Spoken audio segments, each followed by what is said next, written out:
छत्रपती शिवरायांच्या समाधीचा शोध हा लोकमान्य टिळकांनी लावला असं काल मोहन भागवत RSS संचालक म्हटले। 2 वर्षापूर्वी मनसे नेते राज ठाकरे म्हटले होते की छत्रपती शिवाजी महाराजांची समाधीच लोकमान्य टिळकांनी बांधली।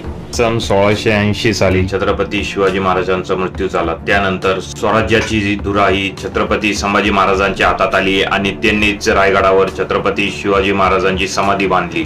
त्यानंतर सन 1818 साली पेशव्यांच्या ताब्यातनं रायगड इंग्रजांनी जिंकला। त्यानंतर रायगडावर कुणालाच येऊन दिलं जात नव्हतं। त्यानंतर 50 ते 60 वर्षांनी सन 1869 रोजी महात्मा ज्योतिबा फुले यांनी घनदाट जंगलातनं झाडीवाडीतनं रस्ता काढून रायगडावर गेले आणि त्यांनी छत्रपती शिवरायांची समाधी शोधून काढली। शिवचरित्रावर पावाडे लिहिले व शिवजयंती साजरी करायला सुरुवात केली। त्यानंतर लोकमान्य टिळकांनी रायगडावर एक वीटही रचली नाही याचे साफ पुरावे आहेत। सन 1885 साली टिळकांनी छत्रपती शिवरायांचं स्मारक रायगडावर यासाठी एक समिती स्थापन करून निधी जमा केला। तो निधी त्यांनी डेक्कन बँकेत ठेवला। ती बँकच कालांतराने बुडली। सन 1920 साली लोकमान्य टिळकांचं निधन झालं आणि त्यांचं स्वप्न रायगडावर शिवस्मारक व्हावं हे अपूर्णच राहिलं।